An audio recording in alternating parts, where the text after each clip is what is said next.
Itu memang saya pindah ke Krakatau Steel itu masih dalam proses tesis ya. Jadi saya di SBM ITB, kemudian saya punya inisiatif. Sebetulnya gimana sih industri otomotif di Indonesia ini sebelum saya masuk gitu ya. Jadi secara sudut pandang akademis seperti apa? Oh, saya mau lihat dulu anatomi pasarnya. Kalau IKN itu kan mengusung tema green environment ya, lingkungan yang ramah gitu ya.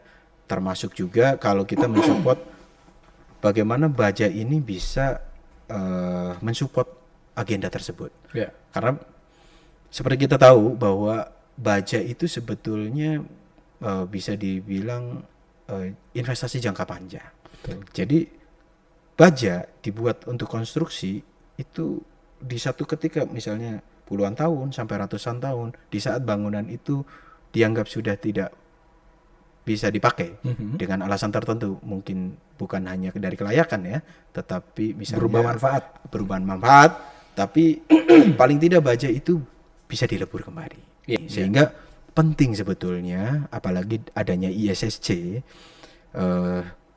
saya Kawasem ini karena bagian dari masyarakat baja itu penting bagaimana mulai mendidik, mulai dari keilmuannya, apakah akademisnya, apakah penelitiannya, apakah praktisinya, sehingga ya keilmuan baja, pemanfaatan baja untuk konstruksi ini semakin berkembang.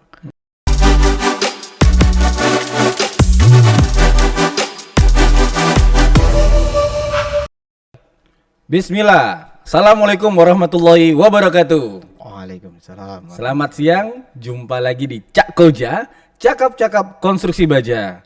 Hari ini spesial guys, kenapa? Karena kita kedatangan tamu masih muda, sama. Rata-rata memang masih muda, memang ini generasi-generasi muda yang sekarang memegang dunia sepertinya, dunia baja. Tapi tentu kita harus belajar dengan yang tua. Baik, kita kedatangan Mas Dirut Kawasem, PT Krakatau Wajatama Osaka Steel Marketing, Bapak Sugeng Pangraksa. Assalamualaikum warahmatullahi wabarakatuh. Waalaikumsalam warahmatullahi wabarakatuh. Gimana Pak? Sehat Pak? Alhamdulillah sehat dan kuat. Kayaknya habis minum kopi baja nih Pak. Kita habis ngomongin kopi jiwa baja. Kebetulan kita sama-sama peminum Molten Steel V-Drip. Makanya jadi berjiwa baja. Siap. Pak, ini Bapak ini saya bilang muda, itu mudanya muda banget ya Pak. Muda, duduk di kursi kepemimpinan tertinggi di Kawasem yang merupakan anak cucu ya Pak, cucu perusahaan Krakatau Steel. Nah, tapi sebelum ke sana Pak, kita mau tahu nih, Bapak kok bisa masuk ke baja ini Pak? Nah, nanti juga saya ada mau tanya satu pertanyaan nanti. Tapi Bapak jelasin dulu nih. Siap. Terima kasih Pak Kodrat. Terima kasih. Salam buat teman-teman Cak Koja ya. Jadi sebetulnya saya masuk ke industri baja itu sekitar 12-13 tahun lalu ya. Jadi tahun 2010 itu sempat ada lowongan saat itu. Kemudian saya tertarik untuk masuk ke industri baja. Walaupun saat itu betul-betul buta bagi saya ya. Karena sebelumnya saya itu dari pertanian ya. Jadi itu juga sangat-sangat nyebrang sekali kan. Yang tadinya tahunya bagaimana meracik pupuk, sekarang harus meracik baja gitu ya. Walaupun unsurnya kadang-kadang sama gitu. Sama. Nah, intinya 2010 saat itu ada panggilan, kemudian saya coba berkarir di BUMN ya. Kemudian tahun 2011 saya bergabung. Sehingga sekitar 12 tahun lalu saya bergabung dengan Krakatau Steel, dimulai dari menjadi key account untuk segmen market otomotif. Oh, oke. Jadi saat itu saya betul-betul 3 bulan pertama itu seperti kawah Chandra di muka ya. Belajar, duduk, apalagi market segmennya otomotif. Nah, ini agak sedikit tinggi nih Pak segmennya ini. Langsung loncat. Betul. Jadi segmen market otomotif itu kan orangnya juga well knowledge ya, well educated gitu ya. Karena bajanya baja khusus tuh, baja spesial. khusus, bagaimana mereka bisa menerima toleransi baja, kemudian di benchmarking dengan high quality grade ya, dari misalnya dari Jepang maupun dari Korea ataupun dari Eropa gitu ya, sehingga saat itu saya betul-betul harus belajar, tidak bisa sembarangan menawarkan dan tidak bisa sembarangan asal bicara ya. Betul. Sehingga harus ada landasan-landasan tertentu, benchmark juga dengan produsen-produsen dalam negeri maupun produsen-produsen luar negeri tentang keunggulan maupun kekurangan dari produk baja yang KS ini. Tapi kalau ngomongin otomotif kan berarti kualitasnya dulu ya Pak yang pertama ya. Betul. Jadi di otomotif itu jelas mereka itu parameternya quality, cost and delivery gitu. Quality di depan. Betul. Quality di depan. Jadi sebetulnya satu kesatuan ya. Orang terlalu banyak memikirkan quality. Kalau proses produksinya itu tidak lancar, maka banyak reject. Betul. Sehingga reject ini akan mempengaruhi Biaya nanti. cost. Iya. Jelas karena banyak yang reject, cost pasti tinggi. Dan Harganya delivery. Karena Karena banyak dipakai untuk produksi. Iya, banyak reject, akhirnya produksi ulang. Akhirnya pasti delivery-nya juga bisa mundur. Sehingga QCD itu betul-betul satu kesatuan yang Nggak bisa dipisahkan. nggak bisa dipisahkan. Paket udah lah ya. Paket gitu ya. Sehingga saat itu betul-betul saya belajar bagaimana bisa memenuhi ekspektasi ya dari market segmen otomotif ini dengan segala keunggulan ataupun kekurangan dari di Krakatau Steel itu. Nah, artinya baja KS bisa otomotif. Bisa. Sangat bisa. Bisa. Walaupun kalau secara baja itu kalau kita bicara porsi marketnya, Iya. konstruksi baja itu kan 70-78%. Iya, betul. Otomotif paling berapa persen nggak? Itu banyak Pak ya. 10%. 10%-an lah ya 10% segmennya. Dari kapasitas produksi nasional mungkin 10%-nya. Tapi cuannya gede. Ya selain cuan, yang paling penting itu pembelajaran. Pembelajaran. Bagaimana Indonesia mampu ya. Betul, bagaimana mendorong industri nasional khususnya baja itu bisa tumbuh dan memenuhi ekspektasi dengan high quality. Ternyata bisa kok kalau boleh promosi ya, kita untuk mobil-mobil yang KS itu model Fortuner, model Kijang, Innova gitu ya, kita sudah supply. Kemudian juga sempat selain Toyota, kalau Trukino kita mungkin bisa majority ya di sana ya, untuk sasisnya tapi untuk sasis. Sehingga bagaimana mendorong kapasitas dan kapabilitas dari pabrik baja nasional, termasuk turunannya ya. Selain kita yang di hulu, turunannya juga cutting centernya, kemudian fabrikator di tier 1, tier 2-nya di otomotif itu juga harus bisa memenuhi ekspektasi dari pabrikan otomotif nasional. Waktu berapa? Jadi Bapak mulai 2011 tadi ya? 2011. Start langsung ke yang Langsung paling kayak gitu. kelasnya. Terus saya ini agak sedikit ngintip-ngintip, Bapak juga ada jurnal nih Pak. Analysis of Strengthening Steel Distribution Channel in Domestic Automotive Industry. Betul. Ini nggak main-main loh Pak. Tahun 2013 ini Bapak. Iya. Bisa jelasin sedikit Pak. Ini buat pembelajaran kita semua. Iya, baik. Teman-teman Cak Koja. Jadi saat itu memang saya pindah ke Krakatau Steel itu masih dalam proses tesis ya. Jadi saya di SBM ITB, kemudian saya punya inisiatif. Sebetulnya gimana sih industri otomotif di Indonesia ini sebelum saya masuk gitu ya. Jadi secara sudut pandang akademis seperti apa? Oh, saya mau lihat dulu anatomi pasarnya. Anatomi pasarnya sebetulnya seperti apa? Jadi ada prinsipal, ada kalau di otomotif itu ada tier 1, tier 2, tier 3, tier 4 gitu ya. Nah, yang menarik itu di antara prinsipal pabrikan itu memiliki satu ikatan. Ada bond di situ. Ini ikatannya resmi atau nggak resmi nih Pak? Ya, istilahnya apa ya? Resmi nggak resmi tapi tetap resmi nggak resmi tapi inilah hidden ikatan ya. Jadi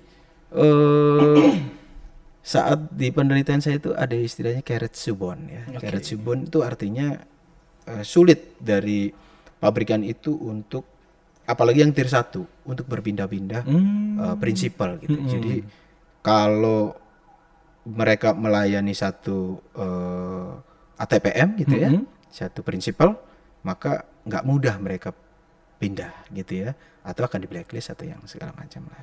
Jadi ikatan cara kerjanya, ikatan apa namanya working style ya, kemudian ikatan dari perencanaan dan segala macam mereka kan sudah terikat sehingga tidak main-main gitu ya. Yeah. Pada dasarnya itu semua akan terkait dengan skema just in time. Just in time. Just in time production di otomotif. Itu baru sama. Sehingga bagaimana menyesuaikan fabrikasi itu terhadap jadwal just in time. Bayangkan misalnya seperti Daihatsu, 1 menit keluar 1 mobil. Bayangin ya, 1 menit, 1 menit pantas satu mobil. macet di mana-mana. Nah, misalnya kira-kira seperti itu. Mungkin Toyota juga mungkin berapa menit gitu ya. Jadi tanpa perencanaan yang baik, tanpa working style yang sama, itu tidak mungkin, mustahil untuk tercapai ya. Bagaimana penerapan, termasuk kalau ada reject, termasuk quality, termasuk traceability terhadap material. Misalnya setelah dipasang terjadi masalah, defect dan segala macam, maka apa namanya mengganggu siklus dari supply chain tadi Pak ya? Termasuk produksinya ya, bisa sampai shutdown gitu kalau tidak terprepare. Makanya saat itu saya sangat bersyukur bisa belajar di otomotif ya, langsung dicemplungin di kawah Chandra di muka, baru belajar langsung melayani. Nah artinya kalau udah ada rilis jurnal yang susah gitu ya, berarti kalau yang ya konstruksi kan relatif lebih mudah. Boleh Bapak nulis Pak lagi Pak, riset lagi biar berbagi. Bapak masih muda udah luar biasa nih berbagi ilmunya. Siap. Nah sekarang bicara dunia konstruksi Pak, Bapak sudah di saya panggil Bapak agak aneh juga ini Mas Pak. Aja. Mas Dirut. Nah, kan dulu kan kalau Pak Silmi Karim juga kalau Mas Dirut juga. Mana tahu ya kan beliau kan udah dirjen imigrasi ya, jenengan tetap ikuti jejak beliau. Amin. Baik Mas Dirut aja kita biar enak guys ya. Masih muda banget tuh, umurnya belum 40 mungkin.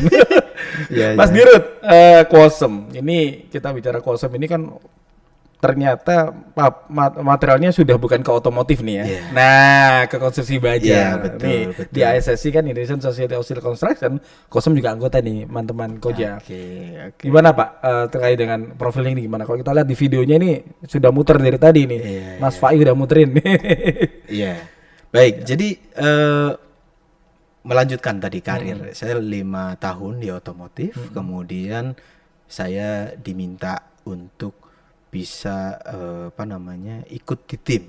Saat itu tim baru Krakatau Steel ingin concern di 2018 itu ke dunia otomotif. Ke dunia konstruksi. Sehingga dibuat tim baru saat itu. Dan memang pasarnya besar Pak. Iya. Tim sales project. Tim sales project. Iya, tim sales project saat itu yang menjadi awal mula adalah kesuksesan supply untuk proyek Jakarta Cikampek. Japek elevated tol.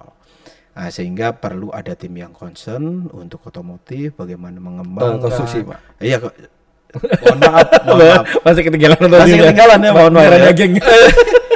Konstruksi. Jadi bagaimana konstruksi itu bisa dikembangkan, kemudian bagaimana hulu ini juga bisa menarik atau membawa atau memajukan industri di bawahnya untuk konstruksi ini, apakah fabrikator, kemudian cutting center atau sampai kontraktornya ya, pemasangnya ya, sehingga bisa bekerja sama. Intinya adalah kalau Krakatau Steel itu bagaimana industri baja nasional itu berjalan. Khususnya di sini di konstruksi. Gitu ya. Sehingga di 2018 saya mulai berkecimpung, kemudian proyek-proyek saat itu Pak Jokowi juga sedang menggalakkan momentumnya dapat ya. Betul. Jadi selain jalan, kemudian juga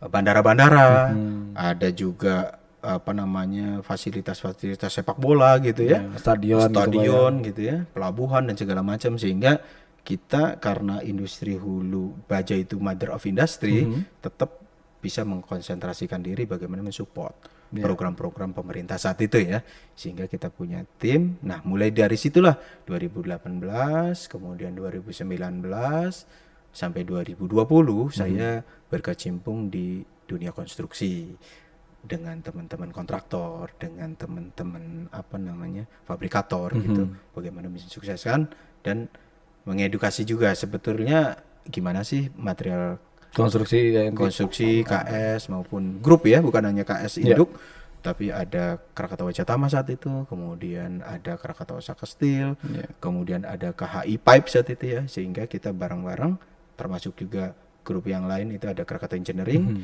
kita berjibaku bersama gitu ya, bagaimana mensukseskan atau mendorong industri konstruksi nasional itu agar lebih baik. Nah, produknya apa aja Pak? Macam-macam. Jadi kalau produk untuk khusus konstruksi kan rata-rata long product ya, yang majority ya.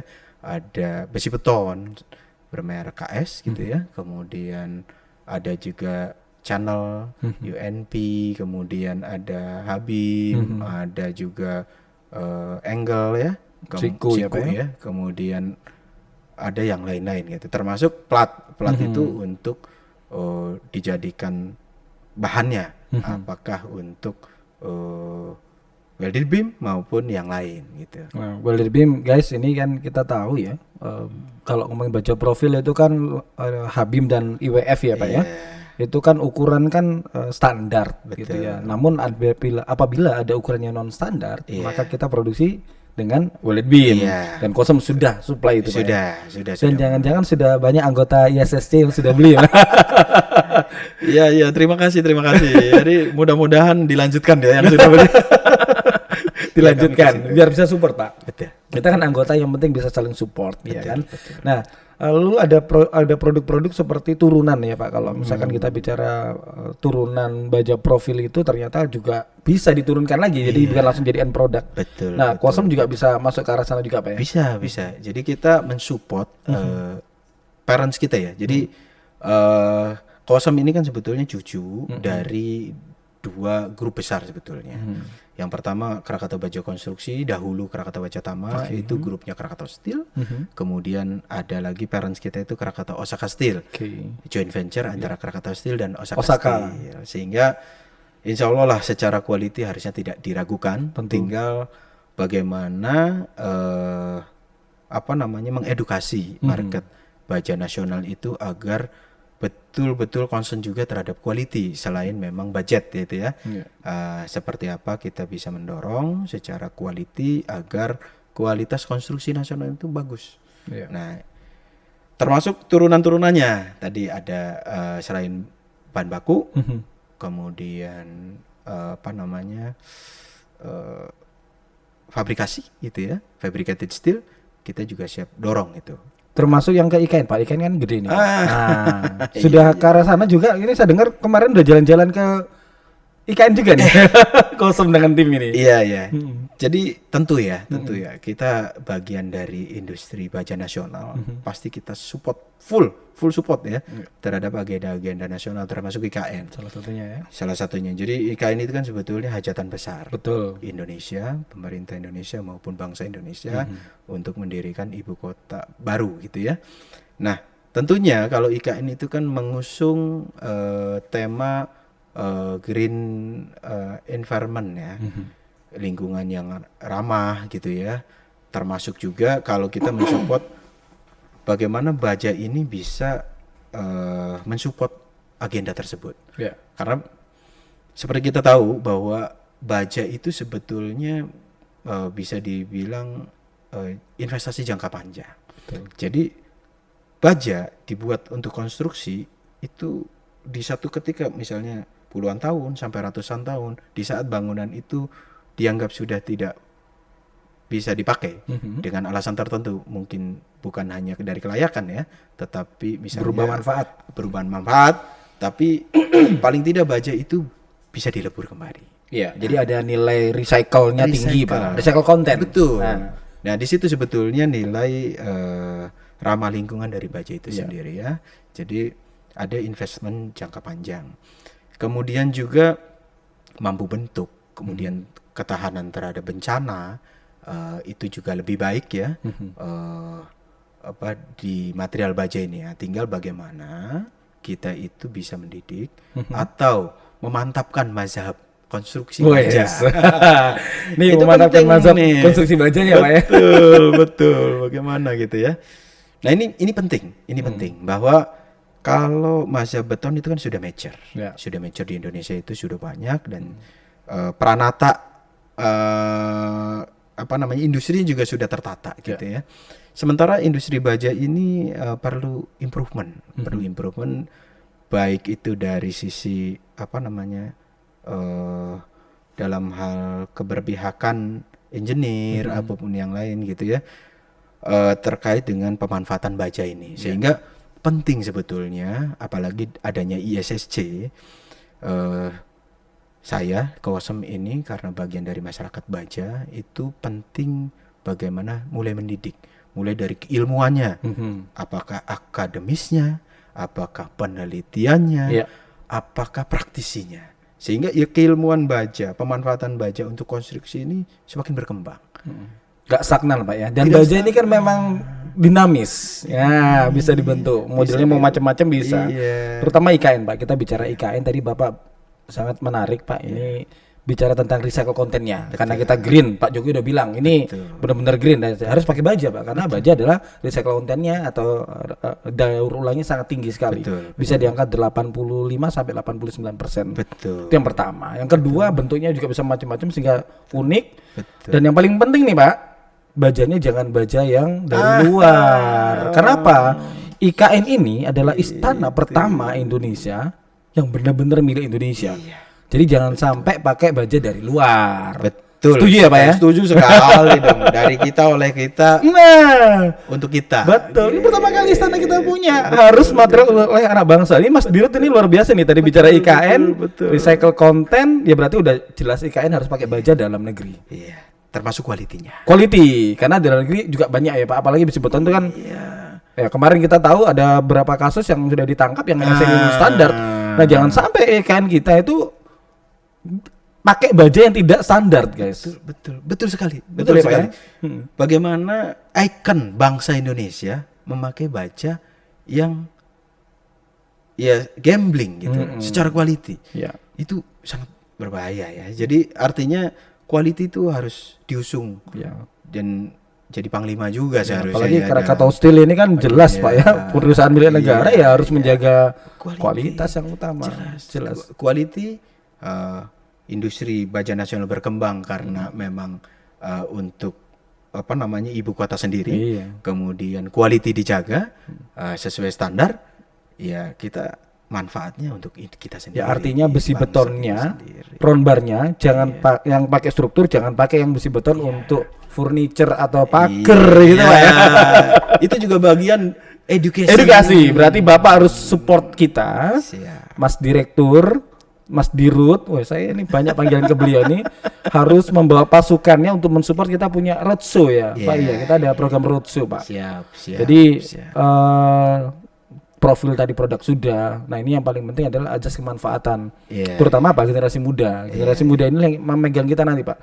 Generasi milenial ini nanti yang akan sebagai penentu pemimpin bapak bangsa kita di kemudian hari. Kenapa? Ya kan mereka yang milih Pak. Vote-nya kan paling gede mereka nih 40% ini ya. Saya nggak ngomong ke pemilu ya, tetapi yang jelas mereka memang yang akan bisa merubah bangsa karena mereka yang memilih pemimpin. Nah mungkin artinya kita akan gosok kampus Pak. Jadi paling tidak bisa mengedukasi milenial gitu ya, generasi penerus bangsa untuk tentang kecintaan terhadap baja. Terutama apa? Karena baja ini mother of industry. Kalau bajanya kuat, ya industrinya kuat. Betul sekali. Ya, saya pernah baca quote. Kalau kita menguasai pangan, kita menguasai manusia. Jadi kalau kita menguasai mata uang, kita menguasai negara. Tapi kalau menguasai baja, kita menguasai industrinya. Betul sekali. Ya, jadi baja itu kan kalau sandang, pangan, papan. Papan itu sebetulnya bangunan ya. Jadi baja itu termasuk di situ. Jadi bagaimana menaungi. Jadi menaungi kita individu, keluarga, bahkan bangsa. Artinya menaungi itu dari ketahanan.